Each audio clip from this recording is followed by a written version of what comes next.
Welcome, everybody, to the You Are Worthy Network. It's so good to be with you on this Friday, the first day of May. That's crazy. How did that happen? I think I was telling somebody just yesterday, if you think back just a short time ago, and I can only speak for myself, this seems like it was like 4 to 6 weeks ago. But many of us were either writing our New Year's resolutions or coming up with your annual theme word for 2026. And in reality, that was over 5 months ago. That's crazy. We're almost halfway through the year. Where does it go? Anyway, I'm grateful that we're still here. I'm grateful for each one of you because you know that I'm going to remind you that you're worthy. You're worthy of love, respect, and success. You're worthy because of the blood of Jesus. You're worthy because of his sacrifice. Without that, no, we're not good, right? Um, and your story's not over yet. And I'm going to remind you, if I remember, I am of that age. I might not remember. At the end, I'm going to remind you of something new today for the first time, at least for the first time being live. But enough about all that. Enough about all that. We bring you the You Are Worthy Network, and we bring you incredible guests like the one I have today because we want to bring a little bit of sunshine into a dark world. We want to bring a little bit of encouragement, a little bit of hope to a world that needs a lot of it. And how I do that specifically is I interview incredible people that have incredible stories that are doing amazing things in the world. But you know what? They're human beings just like you and I. They've had ups, they've had downs, they've had wilderness seasons, they've had times where they didn't feel worthy, but they persevered. And looking back at God's faithfulness, because he is always faithful, he can't be anything but, we recognize that when we're going through difficult times, and we all go through them, that it was just a chapter. It wasn't the whole book.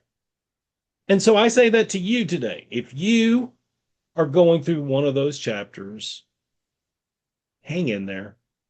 Hang in there. It'll pass. I'm sorry you're going through it, but I promise you it's going to make you stronger. And there's better days ahead. So, all that being said, let me tell you about my new friend, amazing human being, and an amazing heart. Lisa Larsen Hill is a biblical storyteller, certified lay speaker, and president of the Network of Biblical Storytellers International. Lisa's debut novel, Daughters of the Wilderness, brings to life a little known Old Testament story of courage, faith, and legacy in which five sisters dare to trust God and change the course of history. Lisa spent her career as senior vice president of marketing for a global Fortune 500 company, where compelling communication was central to her leadership, speaking, and organizational skills. She is also the founder of Seeds of Faith for Women and co founder of Daughters of Abraham, organizations devoted to faith centered dialogue and learning. Today, she is passionate about helping others encounter God through story. Lisa lives in New York with her husband, and together they've traveled to all seven continents. Amazing. Lisa, welcome to the You Are Worthy Network. Thank you so much, Steve. What does it feel like when you hear somebody like myself read all those incredible things about you? I will tell you, it is God opening those doors. I it's interesting that resume is really focused on the last 10 years of my retirement. We really didn't talk about my corporate life, which was about 35 years. But I will tell you, I am a type A personality. Maybe you could hear that. And I wondered what I was going to do in retirement. And I will tell you, everything that you just said, God opened that door. And I am Mm, ever so grateful. I am ever so grateful. amazing. I'm not surprised at all that you deflected that all back to him, and that as a faithful Christian should do. Um, so New York, tell us about home. Tell us where in New York, and has it always been home? I grew up in New York, and then I had a bunch of different travels, uh, and I came back here, and I live now on Long Island. We're a block away from the water, which I absolutely love. Being near the water is something I've always lived near. When I wasn't living here, I went to school in San Francisco, so that was in the water, on the water. So yes, it's just been a great experience here.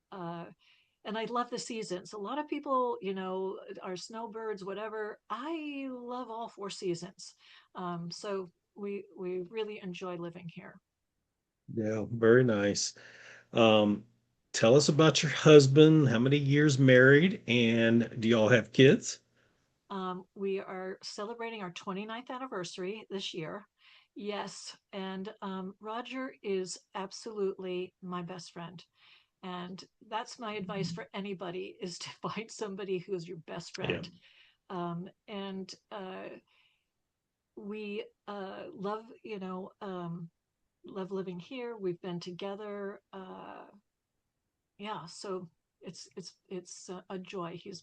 He has read every single version of my story, which believe me has been a lot.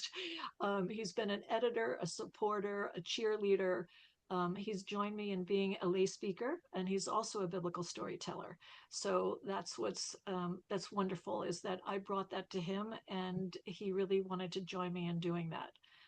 So it's it was the first time that we ever did a biblical story. I was telling him how to do it, and we did the story of Peter walking on the water. So he's Jesus, I'm Peter, and he starts doing the moonwalk. And I was like, "You're not going to do that at church, are you?" And he was just teasing me. He's got a keen sense of humor, um, and he knows how to get me. But so I'd have to say he's my partner and my best friend. I don't know. I kind of like the Walking on the water. moonwalk at church. I kind of like that idea. Right, you know, He thought it was great too, but I thought, well, biblical storytelling is kind of new to people, so we wanted to just ease them into it. yeah. So you about to be married 29 years, or it has been 29 years? In July, it'll be 29. Ah, so that's why I asked, because in July my wife and I'll be celebrating number 30. So Oh, congratulations. yeah, just 1 year apart from you guys for That's sure. right. That's right. Now, did you say do you I guys have have kids or? yeah, I have two stepchildren, step adults. Ashley lives in California, Chris lives in Arizona, and Ashley has two amazing, beautiful kids, Delilah, who's 11, going on 18, and Javi, who's 5 years old, who is just, Mr. Run around. They're precious. I love that. I love that. So your husband's name's Roger, right? Correct. So obviously, I don't probably have to ask a lot what you guys do for fun. You guys like to travel, obviously. All seven continents. Wow. Yeah. And I asked him one time what he would do if he wasn't working, and he told me it was that he would be a travel agent. And I have to tell you, he loves it. He looks at everything, he plans everything. So, um, yeah, he makes it always a lot of fun, and he always does something to surprise me, which I just come and it's always fun. So we love museums, we love sailing, but I would say traveling is our number one love.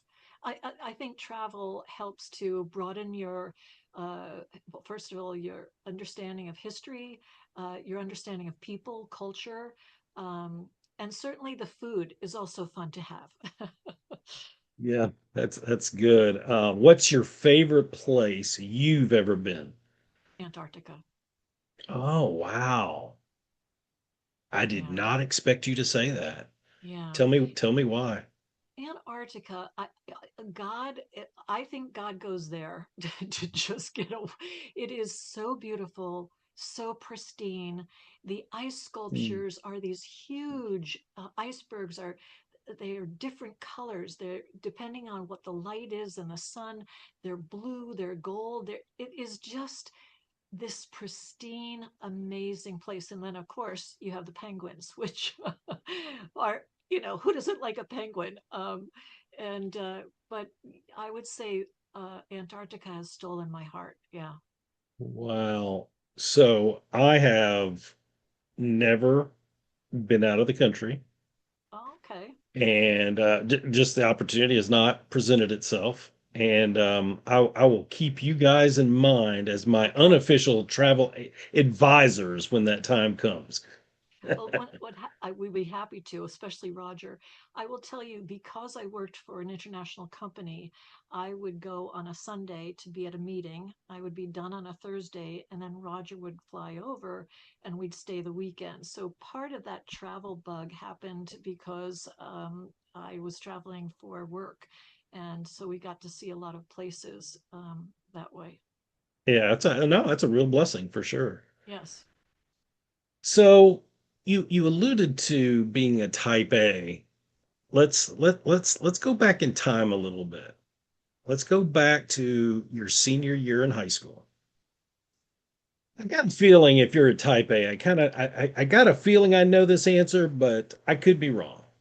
So senior year, and I've been telling folks this hits home for me, even having this conversation about, taking you back to your senior year. My oldest son graduates a week from tomorrow morning. So in 8 days, I'll have uh, him graduated. So I know where his mindset is right now, but I think it's fascinating to get into 17, 18-year-old mindsets of what they were thinking about the future at that point. And let's say there's 2 weeks left. You've got your cap, you've got your gown, maybe you have a class ring. Um, you're marking the date, the dates down on the calendar, and you got the big day circled. Something tells me you probably weren't the student in charge of getting the beach ball. Um, but were you excited? Couldn't wait for those 2 weeks to fly by? Senioritis to the max. Maybe you already had a job. You knew what you were going to do that summer. You knew where you were going to go that fall. Or were you just not sure? Maybe you were scared deep down in leaving the stability of what you'd known for 4 years. Maybe there was a mindset of, I guess I better get a job, or I guess I better do this because everybody else is doing it. Or maybe somewhere in between. Where were you? Well, Steve, in asking me this, I flash on two things. So my nickname in high school was Funny Girl. It was FG. And the reason for that was because I really loved Barbara Streisand, and Funny Girl was the movie at the time. And so when I graduated and I was walking over to get my diploma, my boyfriend and a whole bunch of people yelled out FG. So that, that's one of the memories I have of that.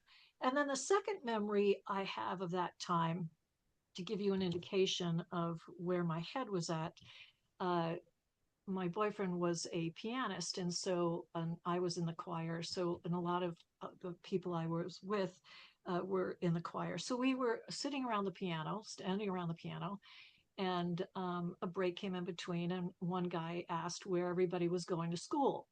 And I lived in a neighborhood. Well, I didn't live in the neighborhood, but the people that I went to school with were going to Carnegie Mellon, Lehigh, Georgetown, all brand high Ivy League schools. And I didn't say a word. And the guy looked at me and said, "Hey, Lisa, where are you going?" And I said, "Well, I'm going upstate to Oswego." I was putting myself through school, and that's what I could afford. And he responded by saying, "Oswego." And as a 18-year-old with all your friends standing there, he was in the choir, didn't know him as well. Um, his two friends giggled, laughed, and the other people just kind of looked at him like, really? But my face turned red, was pretty embarrassed. And so what did eventually happen is I went from Oswego and did 2 semesters abroad, one at Amsterdam and one in London, and I ended up at San Francisco State University doing communications. So I think, unfortunately, I think people place um, a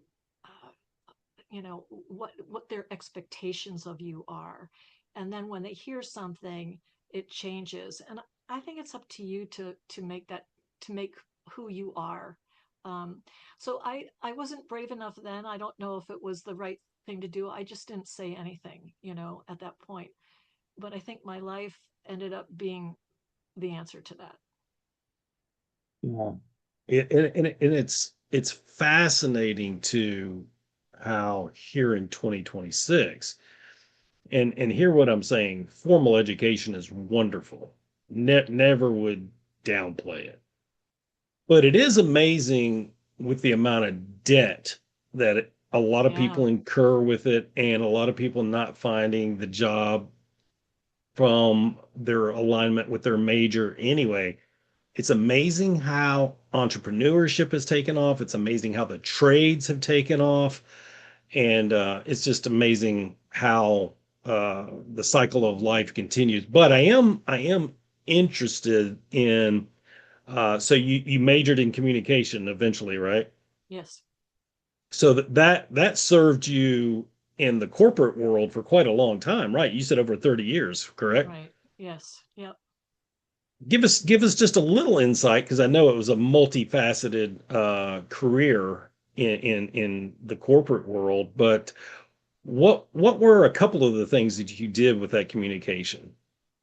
Well, I went into marketing and sales. And so that was kind of, really importance about how to visualize things. I wanted to do educational broadcasting. That's what I thought in communications, that's where I wanted to go. And took a detour here and there, was a tour guide for a long time, and bringing people throughout the West.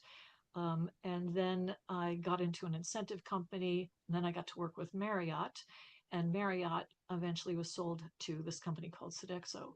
And so I worked my way up the corporate ladder. So I think, communications is all about articulating things as clearly as possible, but specifically about how it's received by someone, right? Who are you talking to? How are they going to receive it? And even when you're preaching, I think that that's important to know. Who are you talking to? Are you talking to a Bible group? Are you talking to a women's group? Are you talking to a prison, situation? So communications has done me well, and yeah, in that situation. Nice, nice. So I know there's a lot that you did in that 35 years. We won't be able to go into all of that. So it's gonna seem like I'm skipping way ahead, and I am, but I'm very interested in where the jumping off point was from the corporate career to, would it be fair to say more entrepreneur waters, or was it more other types of ministries? What would you say is the most accurate way to I think describe it's that? the latter. It's the other type of ministries, and it really was retirement. So when I retired, after these 35 years, and I loved what I did. I loved marketing. I loved sales, and what I loved the most though was I built teams. When I left corporate, I had like 100 people that were on my teams. So I had different teams, and it was just it was a very special time, and I love seeing people grow, mentoring people. So that was a very big part of my life. And so when I got off that bandwagon, it was one book changed my life, and I'm gonna plug it. She doesn't need any plugging. It's Pearl in the Sand by Tessa Afshar. And I didn't even know that I didn't even know that biblical novels existed. And I read that book, and in fact, at Antarctica, and I came back and from a 3 week vacation, and bought 15 copies, gave it to the women in my church, and started this. After how much we got involved, I started an organization, and we've read 46 books together in one book group. Another group started a little bit later. So I've got 3 book groups, and it's all about it's Seeds of Faith for Women, and it's about reading Christian literature. Most of it is fiction, but we've also read nonfiction. And so then when this Tessa Afshar, I connected with her online, and I asked her to come and speak at my first annual conference. And I couldn't afford her now because she's really very well known now. And I told the story of the daughters of Zelophehad, and she walked up to me and said, because I said how much it meant to me, and she said, "You have to write the story." And I said, "You're the author. You have to write the story." And she said, "No, you have to write the story." So then I followed her to writing classes, and I went to a bunch of conferences, and that's how I made the leap into that. So it became president of this of of my own organization, Seeds of Faith. And then through that, I met 2 women who were, one Jewish and one uh, Muslim, and that was in doing research for my book. I went to a temple that was doing stories about women in the Bible, and I met these 2 women, and we started Daughters of the Abraham, which was bringing people together from all 3 faiths to find our commonalities, but also to learn from one another. So just what I'm saying to you, God opened each one of these doors. And then this organization that I've been involved with called me up and said, "We want you to be president." And so this is my 3rd year. So it's just like it just, I, I would say to God, "What do you want me to do?" And let me tell you, if there's one thing I've learned, God is very personal, very, very personal, and answers. Yep. Yep. So I want to make sure I got this right. So what was the author's name of Pearl and Sand again? Tessa, Tessa, Afshar, Afshar. And So she's an you, amazing writer. so you're having this conversation, you reach out to her, you're having this amazing conversation, you're telling her about this little known story about these 5 ladies in the Old Testament, which I'll ask you more about that in a second. And she says, you have to write it. And at this point in time, when was that conversation? That happened in 7 years ago. 7 years ago. 7 years ago. Okay. So she's gotten much bigger Oh yes. and more well known in 7 years. But you Although didn't write it right away, right? I didn't. I had to really think through, and I had a couple of months. And in fact, the first writing conference I went to, I had nothing, and I met with another woman, another author named Heidi Chiavaroli, who's another amazing author, and I just met with her and said, "What do you do? How do you do?" And all of these women, um, there was Heidi, there was another woman named Lori Rollefeld, Edie Melson. They have all endorsed my book. I've known them, and you don't make these relationships for an endorsement. I didn't even know if I'd finish a book. You just meet these women. And I will tell you that the writer community, the Christian writer community, is so incredibly supportive. I mean, will help you, will take time out of their busy calendars to support you, mentor you, help you. It's been one of the most incredible experiences I've ever had. Wow. So first, tell us the highlights of the Old Testament story, these five ladies, and how they change history. Tell us the 30,000 foot view of this. So this is during the wilderness, the 40 years in the wilderness. It's the last year in the wilderness, and they're about to go into the promised land. And right then, only men could inherit land. And so that was tradition. I wouldn't say it's the law, but it was God had declared that men would inherit. And land at that time was associated with your name. And in the Bible, it says you cannot sell the land because where God was looking at it is we are taking care of the land for Him. And so that land was your name. It was given to you. So it was for family after family after family. But only men were counted in the census. And so the daughters find themselves at one point, they are orphaned and they have to make a decision of what they're going to do. And they go in front of the tent of the meeting to ask for their inheritance, which had never been done before. And in front of Moses, Eleazar the priest, and the entire men assembly, you're talking about five sisters walking up and saying, this is what we want. And the amazing thing, the most amazing thing, is in Numbers 27, Moses cannot make the decision and he has to go to God. And God says, you must certainly give them their father's inheritance. What they are saying is right. That's from God. So I think that's an amazing story. It was this way. God changed his mind and said, "This is we need to take care of our sisters, our daughters." And so they changed the course of history because then, uh, and the further part of it is God says, "Make this a law from now on.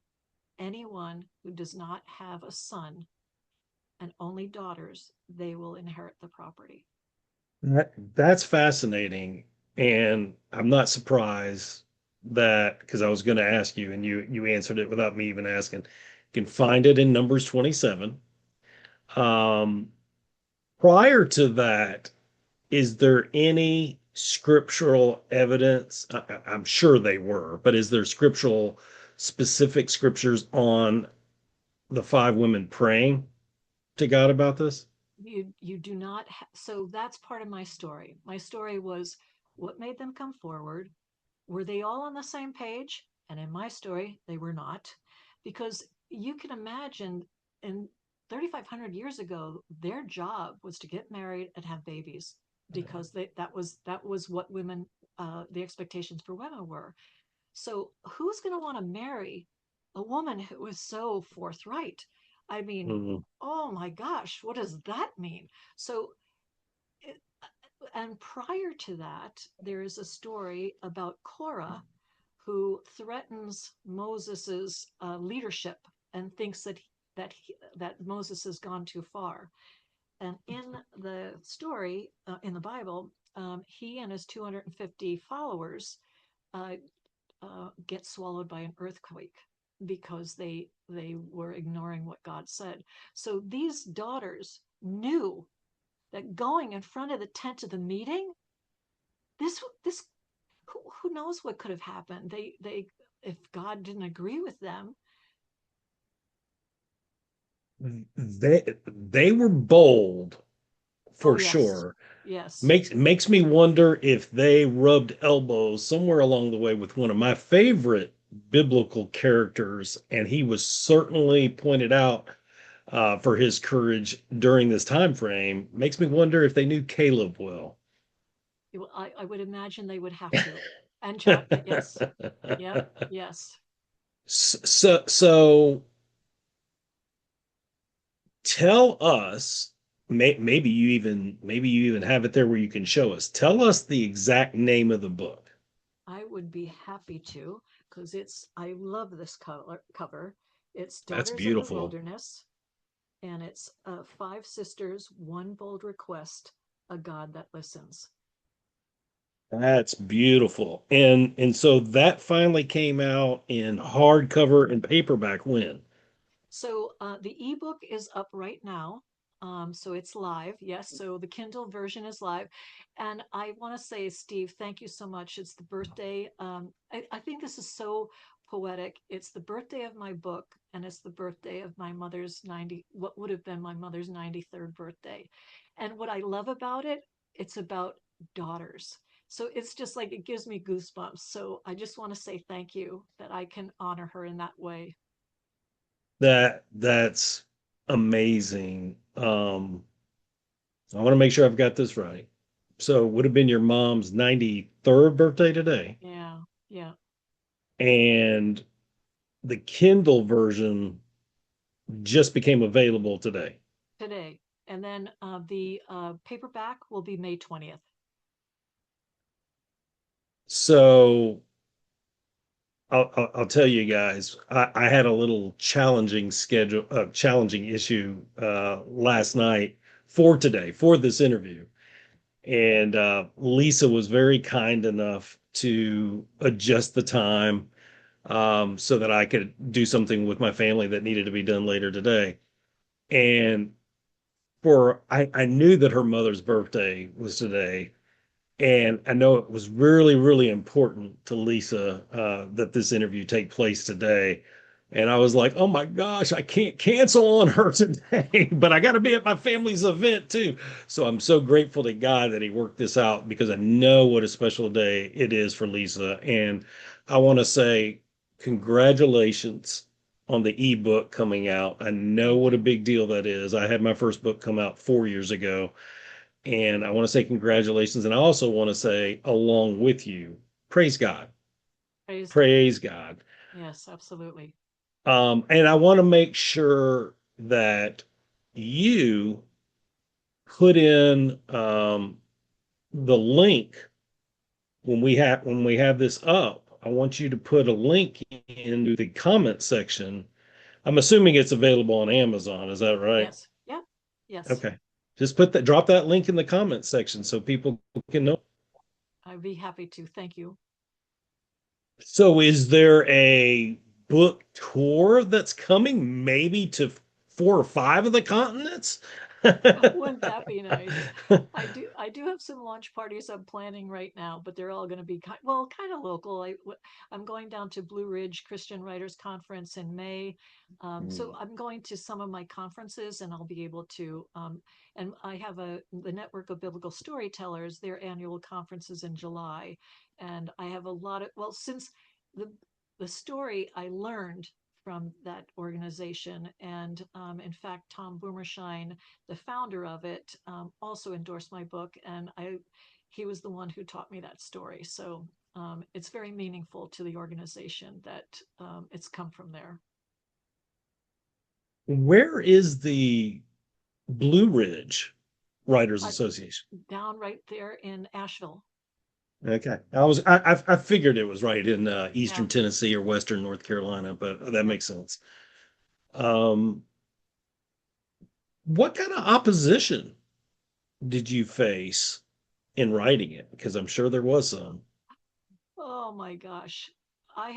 So I'm going to be doing a class in October called How Not to Write a Novel, Lessons Learned the Hard Way.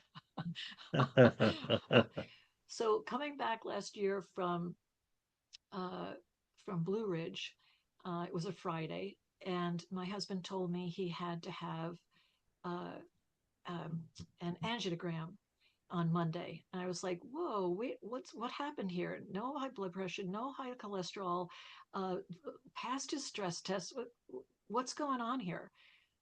So we went on Monday morning, and I brought my computer, and I'm working on my edits. I had just finished 3 months of edits, and I'm this close to being done. Well, the doctor came out, and I totally didn't think that this was going to be a big deal. And he said, well, I just want to tell you that we had to put two stents into what is called the widowmaker artery because your husband was 95% blocked. And I started crying, Mm. and I copied a 5-page document over my entire manuscript that I had just worked on for 3 months. Now, I had the original before I did all those edits, but I lost all those edits. And I was like, and so one of the things I'm going to teach is make sure that you make a copy of that and put it everywhere. Yeah. Um, and of course, after 3 days of being angry at myself, I discovered some things. I had to go back because it had been 7 years. I had to go back and remember some things. And I discovered something that I didn't know about the father, Zelophehad. And it was kind of like God saying, this is my time. This is not your time. You needed to come back here. I wanted you to remember this.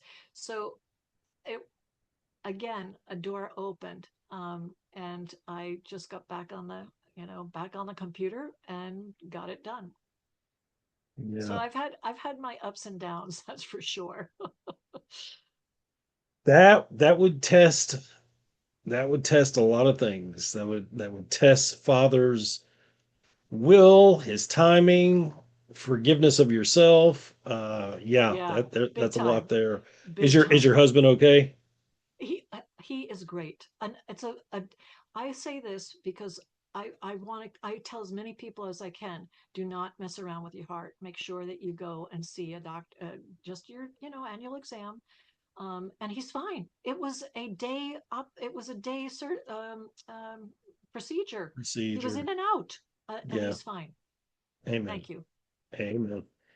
So is this the beginning of a prevalent or prominent writing career? I think my next book is gonna. My husband actually came up with a name for it. It's Mom, Memories of Marjorie. So it'll be Mom, Memories of Marjorie. I had a very special relationship with her, and her words and her mottos and themes have stayed with me. One of them, in fact, I dedicated the book to her, and I surprised my husband. He didn't know that I also dedicated it to him. And one of the things my mother would say to me growing up was, remember the lilies. And whenever my brother and I were just upset or worried about something, she would just say, remember the lilies.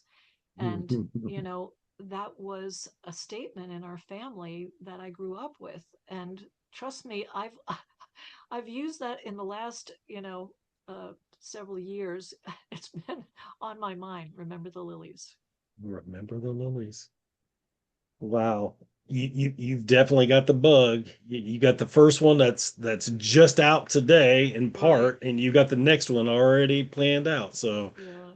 you've got the writer's bug. And it only makes sense after having those 46 books and those those book clubs. Yes, yes, yes. Tell folks where they can find you and learn more about you. So I do have a website, and it's my name, and Lisa Larsen Hill with an E. I'm Norwegian, not Swedish. And of course, I'm on Facebook, Twitter, and X. So I really spend a lot of time on Facebook too. I'm on all of those. So it's my website and also the social media. And we'll have that in the show notes after we're done too. You gave me your website too, right? Yep. Excellent, excellent. So well, we know you got another book already. What do you think's next after writing? You know, my husband and I, we still have a couple of places to be thinking about traveling to. I also, with the organization Network of Biblical Storytellers, we do conferences, and we're thinking about doing an international one, not here just in the United States. And I have to tell you, Steve, when you hear stories of the people, we have a group that is in South Korea, Africa. in Ghana, in Australia, Canada, and India.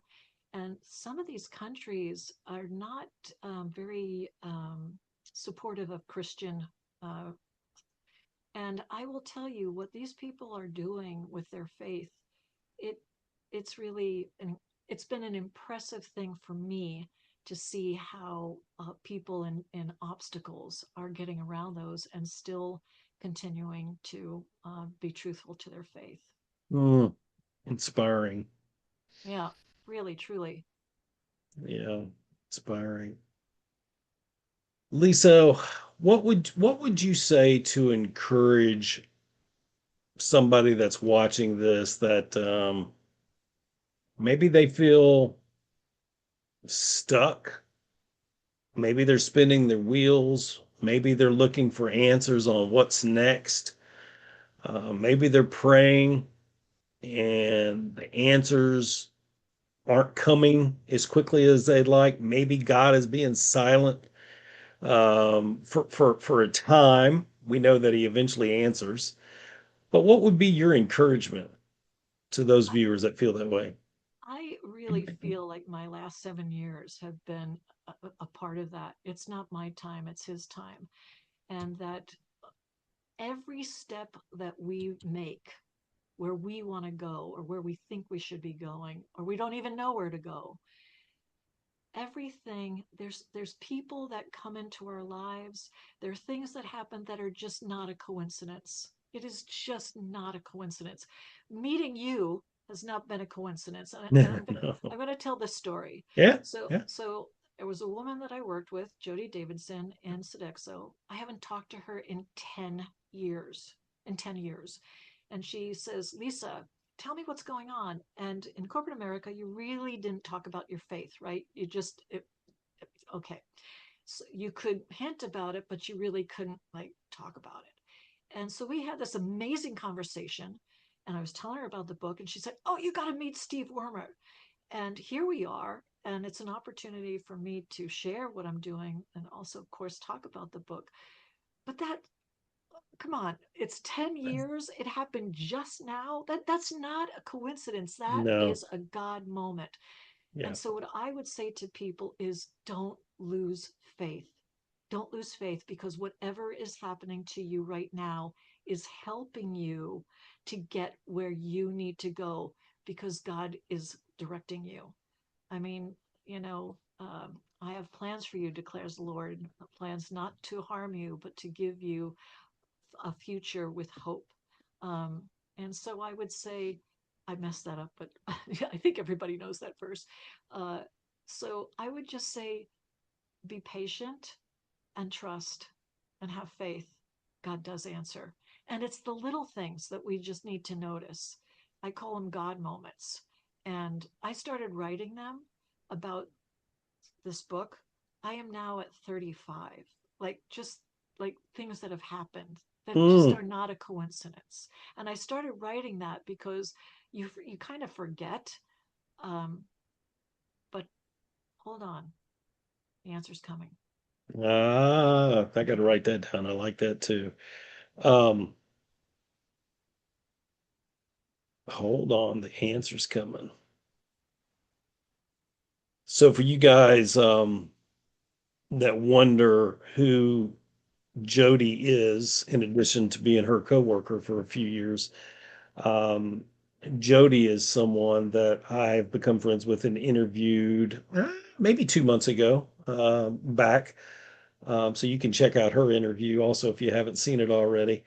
But yeah, divine appointments for sure. And I want to thank you, Lisa, for being vulnerable with us, sharing some personal things with us, celebrating your mom today.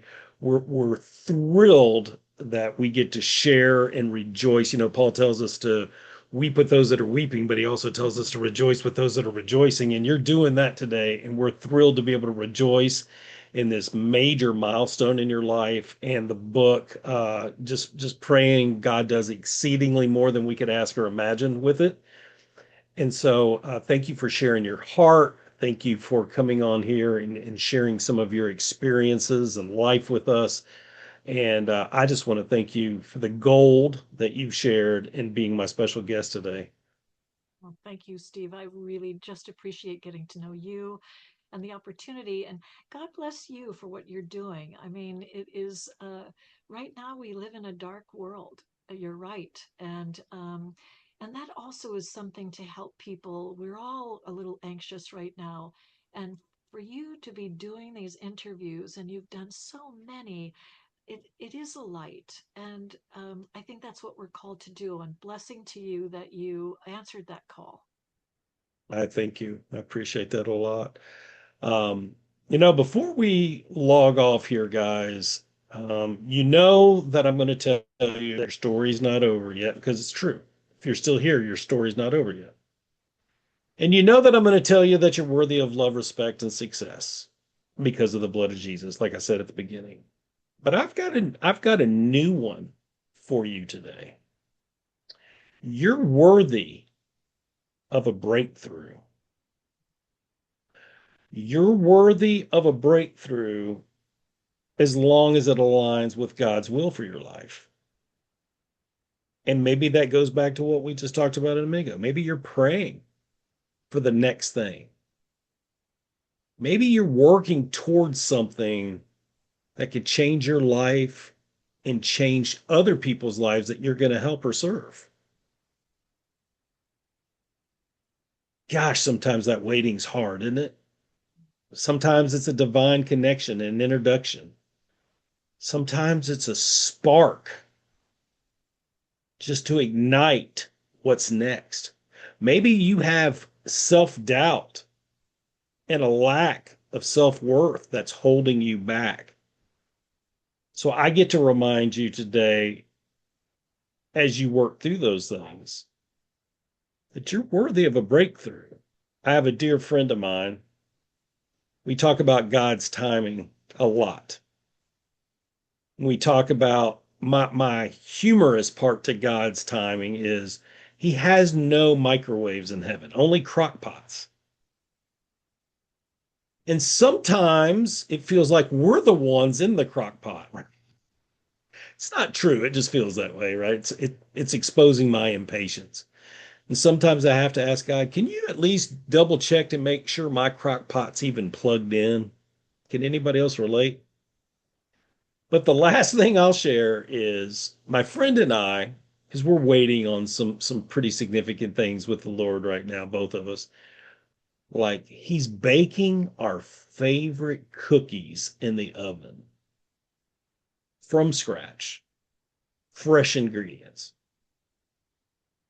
And we're like two kids that keep going back to the kitchen and looking in the oven and turning the light on and off because we want to see the progress of the cookies.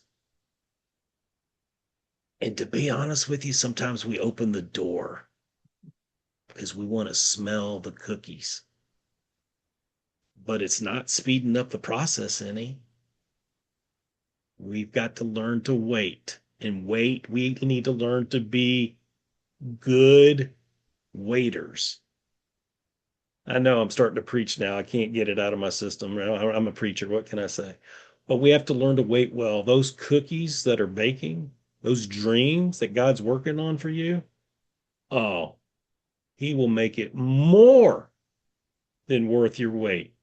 Trust that. Lisa, thank you again. I appreciate each one of you. Have a wonderful weekend. Until next time, God bless.